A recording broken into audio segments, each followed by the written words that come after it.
महाराष्ट्र के सियासी संकट पर कल सुप्रीम कोर्ट के निर्देश पर शिवसेना की खींच बढ़ गई है। संजय राउत ने कहा है कि 11 जुलाई तक का ऑर्डर आया है। बागी विधायकों को नदी पहाड़ वादी में आराम करने का समय दिया गया है। महाराष्ट्र में उनका कोई काम नहीं है। तो संजय राउत की जो खींच है वो निकल रही है इस बयान के जरिए, जिसमें वो कहते हैं कि महाराष्ट्र में बागी विधायकों का कोई काम नहीं है। बागी विधायकों को नदी पहाड़ वादी में आराम करने का समय दिया गया है। संजय राउत ने कहा है कि 11 जुलाई तक का ऑर्डर आया है, जो सुप्रीम कोर्ट की ओर से 11 जुलाई तक स्टेटस को की बात कही गई है, यानी कि जो यथास्थिति है वो बनी रहेगी। उस पर कहीं ना कहीं खींच निकालते हुए उनकी जो झल्लाहट है वो साफ तौर पर नजर आ रही है इस बयान के जरिए।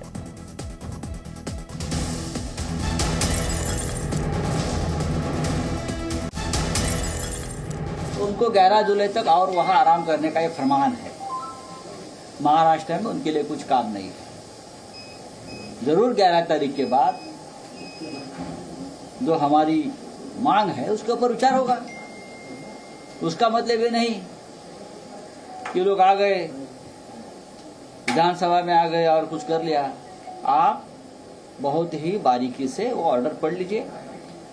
अपने आप में वो बहुत बड़ा एक ऐतिहासिक ऑर्डर है। ठीक है, 11 तारीख, कल परसों ने 11 तारीख तक उनको आराम करना है। तो बागी विधायकों पर टिप्पणी करते हुए संजय राउत को ईडी की ओर से सम्मन जारी किया गया था। ईडी के नोटिस पर बोले हैं संजय राउत, मैं डरने वाला नहीं हूं, चाहे तो मुझे गिरफ्तार कर लो। तो संजय राउत, जिनको ईडी की ओर से सम्मन जारी किया गया, ईडी के नोटिस पर बोले हैं संजय राउत, मैं डरने वाला नहीं हूं, चाहे तो मेरी गिरफ्तारी कर लो। और वैसे भी केंद्रीय एजेंसियों को लेकर लगातार सवाल उठाते रहे हैं शिवसेना के नेता कि ईडी को लगा दिया जाता है। ये जो बीजेपी है वो केंद्रीय एजेंसियों का दुरुपयोग करने में लगी हुई है। जो भी उनके खिलाफ आवाज उठाता है उनके पीछे केंद्रीय एजेंसियों को लगा दिया जाता है। संजय राउत ने कहते हुए, मैं डरने वाला नहीं हूं, चाहे तो मुझे गिरफ्तार कर लो।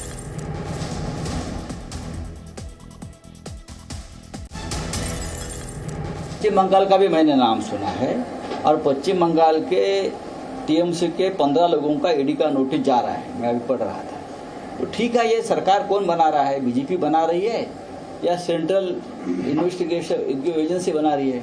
उस बारे में बहुत बड़ा प्रश्न चिन्ह खड़ा हो गया है। झारखंड में भी चल रहा है। लेकिन कुछ भी करो, हम डरने वाले लोग नहीं हैं। चाहे मुझे यहाँ से गिरफ्तार करके लेके जाइए। और महाराष्ट्र में जो सियासी संकट जारी है, इसके बीच आज क्या हो सकता है, आइए अब वो आपको समझा देते हैं।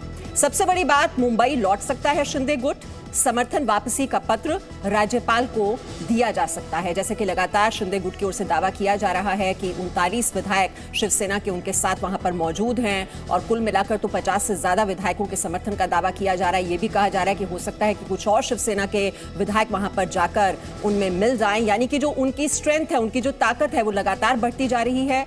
राज्यपाल फ्लोर टेस्ट का आदेश दे सकते हैं, प्रोटेम स्पीकर की नियुक्ति कर सकते हैं। फडणवीस के घर पर आपको बता दें आज बैठक है। शिंदे के साथ जाने का ऐलान संभव है। अभी तक वेट एंड वॉच पॉलिसी अपना रही थी बीजेपी पार्टी, बिल्कुल चुप्पी साधी हुई थी। हालांकि बैठकों का दौर हमने देखा है पिछले दिनों से लगातार फडणवीस के घर पर जारी है। आज भी उनके घर पर अहम बैठक होने वाली है और शिंदे के साथ जाने के बारे में आज आधिकारिक तौर पर घोषणा की जा सकती है, क्योंकि जानकारी तो यही मिल रही है कि सरकार का खाका भी खींचा जा रहा है कि शिंदे गुट से कितनों को मंत्री बनाया जाएगा, बीजेपी के कितने मंत्री होंगे, ये खाका वहां पर खींचा जा रहा है। ब्लूप्रिंट तैयार किया जा रहा है कि सरकार कैसे बनाई जाएगी। मातोश्री में भी आज बैठक की संभावना है। तो शिंदे गुट की बैठक थोड़ी देर में होने वाली है। ये आपको जानकारी दे दें, आगे की रणनीति पर विचार करेगा शिंदे गुट। 9 निर्दलीय कर सकते हैं फ्लोर टेस्ट की मांग। तो फ्लोर टेस्ट की मांग के बारे में जानकारी मिल रही है और राज्यपाल से मिलकर समर्थन वापसी की चिट्ठी भी सौंप सकता है शिंदे गुट। आज हो सकता है कि शिंदे गुट यहां पर मुंबई वापस लौट आए और 9 निर्दलियों की ओर से फ्लोर टेस्ट की मांग की जा सकती है। शिंदे गुट की बैठक थोड़ी देर में होने वाली है, जिसमें आगे का अब एक्शन प्लान क्या होने वाला है, अगला कदम अब शिंदे गुट का क्या होगा, उसको लेकर ये अहम बैठक होगी। और इस वक्त ज्यादा जानकारी के लिए हम रुक कर लेते हैं। हमारे साथ हमारे कई संवाददाता आप इस वक्त देख रहे हैं। इस वक्त शिवांगी हमारे साथ हैं, पूजा हमारे साथ जुड़ी हुई हैं, विशाल भी हमारे साथ हैं और आप देख रहे हैं तमाम संवाददाताओं के पास हम चलेंगे और येशा भी हमारे साथ जुड़ी हुई हैं। सबसे पहले तो पूजा, गुवाहाटी में पहले जानकारी दीजिए कि शिंदे गुट की आज अहम बैठक होने वाली है, तो आज ही तय हो जाएगा कि अगला कदम क्या होने वाला है। क्या आज ही मुंबई लौट आएगा शिंदे गुट?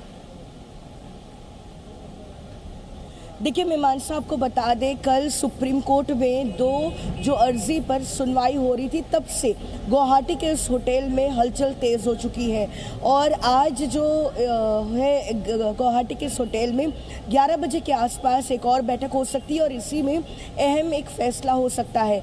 लेकिन जहां तक उनके वापसी की बात है, आपको बता दें एकनाथ शिंदे और उनके जो बागी विधायकों का जो गुट है, कहा जा रहा है कि उनको सेंट्रल सिक्योरिटी कवर दिया जाएगा, उसके बाद ही मुंबई में उनकी वापसी होगी। क्योंकि लगातार कुछ दिनों से हमने जैसा देखा है और कल भी हमने देखा कि शिवसेना के जो नेता है वो हमलावर हैं एकनाथ शिंदे और उनके गुट पर, और साथ ही शिवसेना के कार्यकर्ताओं ने सड़क पर उतरकर जिस तरह से बागी विधायकों के घरों पर और ऑफिसेस पर अटैक किया है, तो कुल मिलाकर एक थ्रेट परसेप्शन है। इसलिए वापसी से पहले कहा जा रहा है कि 48 घंटों के अंदर एक सेंट्रल सिक्योरिटी कवर दे सकते हैं एकनाथ शिंदे और उनके गुट को। साथ ही आपको बता दें जहां तक फ्लोर टेस्ट की बात है, सूत्रों के हवाले से जैसा बता रही हैं बागी विधायकों के घरों पर, उनके दफ्तरों पर ये तोड़फोड़ ही नहीं की जा रही है। जानकारी दे दें हम अपने दर्शकों को, उद्धव सरकार में मंत्री की ओर से खुली धमकी दी गई है। मंत्री सुभाष देसाई ने मंच से धमकी दी, बागी विधायक एयरपोर्ट से बाहर नहीं निकल पाएंगे, ये धमकी दी जा रही है। आधे विधायक सेना भवन जाएंगे। बागी विधायकों को ये सुभाष देसाई की ओर से धमकी, तो धमकियां दी जा रही हैं। ये तो आप तस्वीरें देख ही रहे हैं किस तरह से जो बागी विधायक हैं उनके दफ्तरों में जाकर लगातार तोड़फोड़ की जा रही है और अब उद्धव सरकार में मंत्री की ओर से खुली धमकी भी दे दी गई है। बीच बीच में कोई अपघात होते हैं, कोई बातें बिगड़ती है। अभी ऐसे एक प्रयास हुआ है, शिवसेना भवन में एक डाका हुआ। अगर महाराष्ट्र में होते तो कौन से भी बिल से महाराष्ट्र की पुलिस उनको पकड़ के घसीट के ले आती, इसलिए भाग के डर के अभी गुवाहाटी में बैठे हैं और धमकियां दे रहे हैं, परिवर्तन का सपना देख रहे हैं। लेकिन महाराष्ट्र की राजनीति में परिवर्तन करना है तो इस महाराष्ट्र की भूमि में आना होगा, मुंबई में आना होगा। जैसे कोई ना कोई दिन वो यहाँ मुंबई में आएंगे तो उनके जो साथ में है उसमें से आधे से ज़्यादा जल्दी शिवसेना भवन में आकर के दाखिल हो जाएंगे और बाकी जो है उनको एयरपोर्ट से बाहर निकलने नहीं दिया जाएगा। शिवसेना इतना विशाल संगठन है कि पूरे एयरपोर्ट का घेराव 24 घंटे, 48 घंटे, 72 घंटे, आप बोलो उतने घंटों तक घेराव करके बैठने की क्षमता सिर्फ शिवसेना की है। शिवसेना जो बाला साहब ने स्थापन की है, छत्रपति शिवाजी महाराज की जय, ये हम ऐलान करते हैं, जय घोष करते हैं, तो छत्रपति की तलवार की धार भी हर दुश्मन के लिए एक डर पैदा करती है। तो एकनाथ शिंदे या उसके जो बगावत करने वाले साथी है वो यहाँ आने से डरेंगे नहीं तो और क्या करेंगे।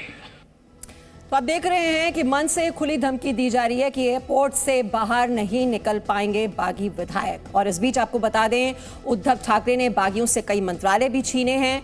एकनाथ शिंदे जो कि बागी विधायक हैं, जो कि पूरी अगुवाई कर रहे हैं इस गुट का, शहरी विकास मंत्रालय उनके पास था जो उनसे छीन लिया गया है।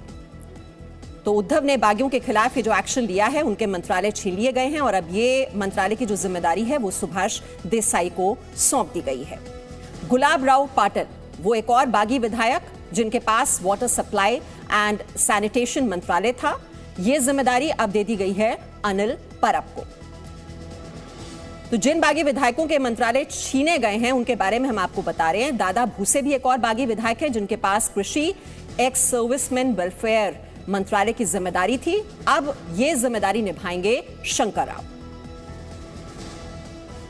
संदीपन राव भुमरे ये एक और बागी विधायक जिनके पास एम्प्लॉयमेंट गारंटी हॉर्टिकल्चर मंत्रालय की जिम्मेदारी थी, अब ये जिम्मेदारी संभालेंगे शंकर राव। उदय रविंद्र सामंत ये एक और बागी विधायक हायर एंड टेक्निकल एजुकेशन की जिम्मेदारी संभाल रहे थे, अब ये मंत्रालय दे दिया गया है आदित्य ठाकरे को। तो आप देख रहे हैं महाराष्ट्र में किस तरह से सियासी उठक-पटक लगातार जारी है। आपको सुनवाते हैं मुंबई की मेयर किशोरी पेडनेकर ने क्या कहा है। हमारी शिवसेना कभी भी महाराष्ट्र के सिंहासन का हमें खौफ नहीं था, लेकिन जिस तरह हमारे ही घर के लोगों ने बगावत की है, वो लोगों को महाराष्ट्र की सियासत भाजपा के साथ जाके करना, ये जो सपना हो रहा है, सपने में आ रहा है, मुझे लगता है आपने अभी देखा है। और लगातार हमारे साथ ग्राउंड रिपोर्ट आप तक पहुंचा रहे हैं हमारे सहयोगी विशाल पांडे। सुभाष देसाई तो खुलेआम धमकी दे रहे हैं, मंच पर खड़े होकर कह रहे हैं कि ये बागी विधायक वहां पर आएंगे तो एयरपोर्ट से बाहर नहीं निकल पाएंगे। अब शिंदे गुट कैसे आगे बढ़ पाएगा, क्या रणनीति वहां पर गुवाहाटी में इस वक्त बनाई जा रही होगी? देखिए मीमांसा, शिंदे गुट के जो विधायक हैं और उनके साथ जो निर्दलीय विधायक इस वक्त मौजूद हैं, उनकी बैठक भी थोड़ी देर में शुरू होने वाली है। जानकारी ये मिल रही है कि हो सकता है कि निर्दलीय विधायक या एक जो छोटी पार्टी है उसके विधायक राज्यपाल को संपर्क करके समर्थन वापसी का पत्र दे सकते हैं, और ये किस तरीके से देंगे ये इस बैठक में जाकर पता चलेगा कि क्या कुछ निर्दलीय विधायक या जो एक अन्य पार्टी है उसके विधायक मुंबई आकर गवर्नर से मिलकर समर्थन वापसी का पत्र देंगे या फिर फैक्स के जरिए ये जानकारी देंगे। इसके लिए थोड़ा इंतजार करना होगा, वो इस बैठक में जाकर ही पता चल पाएगा। दूसरी तरफ क्योंकि अगर ऐसा होता है तो राज्यपाल फ्लोर टेस्ट के आदेश दे सकते हैं, और फ्लोर टेस्ट की स्थिति में यह कोई ज़रूरी नहीं है इस वक्त अगर संख्या बल को देखें कि शिंदे गुट के जो शिवसेना के विधायक हैं वो मुंबई वापस आए, वो वहाँ भी मौजूद रह सकते हैं, जिसकी वजह से जो शिवसेना का संख्या बल है वो नीचे आ जाएगा और बीजेपी के पास संख्या बल जो विधायकों का है वो पर्याप्त मात्रा में मौजूद रह सकता है, जिसकी वजह से यहाँ पर उद्धव ठाकरे सरकार के सामने खतरा आ सकता है। लेकिन क्या तरीका अपनाएगी यहाँ पर बीजेपी या फिर शिंदे गुट, ये इसके लिए थोड़ा इंतजार करना होगा। फिलहाल जो जानकारी मिल रही है वो यही है कि राज्यपाल के पास जल्द ही समर्थन वापसी का पत्र निर्दलीय विधायक जो अब तक महाविकास आघाड़ी को समर्थन कर रहे थे, यह एक छोटा दल है जिसके 2 विधायक हैं, उन दोनों विधायकों के द्वारा राज्यपाल को पत्र दिया जा सकता है कि वो इस सरकार से समर्थन वापस ले रहे हैं। ऐसी स्थिति में राज्यपाल यहां पर फ्लोर टेस्ट के आदेश दे सकते हैं, फिर जाकर आगे की प्रक्रिया तय हो सकती है। मीमांसा जी। और Shivangi, wait and watch mode अभी तक अपनाए हुए थे बीजेपी पार्टी। देवेंद्र फडणवीस के घर पर आज फिर से बैठक होने वाली है, अब आगे की रणनीति क्या रहने वाली है बीजेपी खेमे की?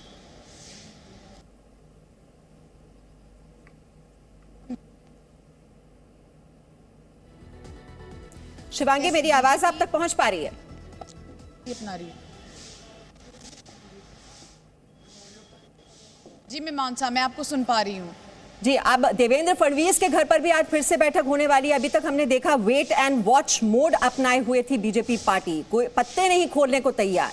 लेकिन अब जब सुप्रीम कोर्ट का फैसला है 11 जुलाई तक, अब बात जो है यथास्थिति की कही जा रही है, लेकिन ये भी संकेत मिल रहे हैं कि फ्लोर टेस्ट की मांग हो सकती है। तो बीजेपी का अगला कदम क्या होगा? देखिए, बीजेपी भी फूक फूक कर कदम रख रही है और वेट एंड वॉच के साथ ही कल क्या कहा, कल बीजेपी के बड़े नेता सुधीर मुनगंटीवार ने जब ये पूरी बैठक खत्म हुई उसके बाद ये कहा कि हम अपने विधायकों को हमने कहा है कि वो मुंबई से अभी बाहर नहीं जाए, वेट एंड वॉच की पॉलिसी अपना रहे हैं और जैसे जैसे महाविकास आघाड़ी में जो बागी नेता हैं वो अपना एक्शन लेंगे उसके बाद ही हम अपने आगे का जो भी कदम उठाना है वो तय करेंगे। इसी के साथ साथ आपको बता दें कि केवल बीजेपी ही नहीं बल्कि महाराष्ट्र नवनिर्माण सेना राज ठाकरे की पार्टी है, वो भी अब इंतजार कर रही है, वो भी वेट एंड वॉच की पॉलिसी अपना रही है और देख रही है कि बागी विधायक क्या करते हैं, वो क्या फैसला लेते हैं, सरकार क्या बची रहेगी, क्या फ्लोर टेस्ट होगा, राज्यपाल क्या कहते हैं, और इस सब के बाद ही आगे की कार्रवाई की जाएगी। हालांकि देखिए, हमने जब बीजेपी के नेताओं से ये सवाल पूछा तो उन्होंने साफ तौर पर कहा है कि एकनाथ शिंदे की ओर से अभी तक उनको संपर्क नहीं किया गया है, लेकिन ये देखना होगा क्योंकि खुद शिवसेना के मुखपत्र में संजय राउत ये आरोप लगा रहे हैं कि इस पूरी कवायद के बीच जो विधायक यहाँ से सूरत और फिर गुवाहाटी पहुंचे हैं उसके पीछे कहीं ना कहीं बीजेपी जिम्मेदार है और पूरी तरह से प्लानिंग के तहत ये सब चीजें की गई है। आरोप शिवसेना लगातार लगा रही है। वहीं अगर एनसीपी कांग्रेस की हम बात करें तो कांग्रेस खुलकर बीजेपी पर आरोप लगा रही है, लेकिन एनसीपी खुलकर जवाब देती नजर नहीं आ रही है। हाल ही में अजीत पवार का इंटरव्यू हमने किया था, उनसे ये सवाल पूछा कि क्या एनसीपी और बीजेपी आपस में संपर्क साध रही है या फिर आपको लगता है कि शिवसेना ने जो भी किया है बागी विधायकों ने इसके पीछे बीजेपी है, तो उन्होंने साफ तौर पर कोई सीधा जवाब नहीं दिया है। विकल्प कहीं ना कहीं खुले रखे हैं एनसीपी ने, लेकिन बीजेपी वेट एंड वॉच की पॉलिसी अपना रही है और इंतजार करना होगा बागी विधायक जो करेंगे उसके बाद। हमारे साथ येशा भी हैं। येशा, और जो शिवसेना है वो तो चाहती है कि अभी फ्लोर टेस्ट की अगर स्थिति बनती है तो संख्या बल तो उनके पास है नहीं, और अभी सुप्रीम कोर्ट में इस बात का फैसला होना है कि जो बागी विधायक हैं उनका स्टेटस क्या रहने वाला है, क्या उन्हें अयोग्य ठहराया जाता है या नहीं। और शिवसेना नेता तो लगातार यही कह रहे हैं कि तब तक नहीं होना चाहिए फ्लोर टेस्ट जब तक कि इस पर फैसला नहीं होता।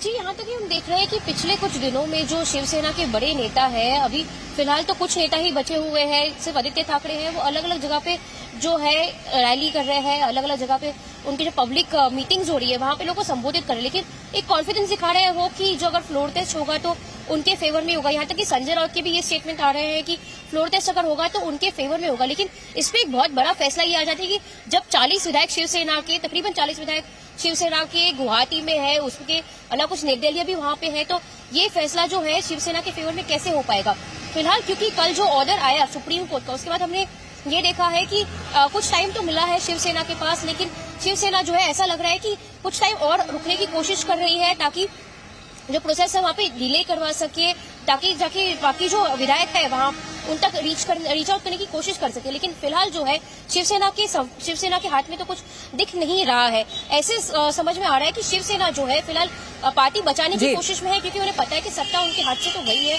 इसी के चलते हम देख रहे हैं कि जो आदित्य ठाकरे है, यहाँ तक कि उद्धव ठाकरे भी जो है पहले जाके उनके जो जी, ये संकट न सिर्फ सरकार पर है, पार्टी के लिए बहुत बड़ा संकट है। केंद्रीय मंत्री मुख्तार अब्बास नकवी ने संजय राउत पर तंज कसा है और कहा है कि घर बच नहीं रहा है और पार्टी बचाने चले। वहीं कांग्रेस नेता शक्ति सिंह गोहिल ने कहा है कि इस पूरे खेल के पीछे बीजेपी का हाथ है। देखो, एक बात बताएं, आप घर को चौपट करके चौपाटी पे चिल्ला रहे हैं। अब घर बच नहीं रहा है, मोहल्ले में शोर मचा रहे हैं, चौपाटी भी शोर मचा रहे हैं कि बचाओ बचाओ बचाओ।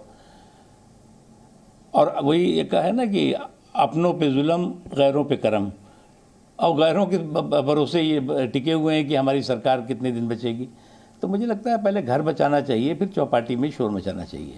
सारी सेंट्रल एजेंसीज को विधायकों के पीछे लगा के एक और धमकाना, डराना, CD, ED, CBI, income tax, और दूसरी ओर लालच देना, करोड़ों रुपये है मेरे पास, आ जाओ, मंत्री बना दूंगा, संतरी बना दूंगा।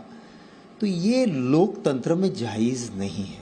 Presenting B News app available on Google Play and App Store. Download it now.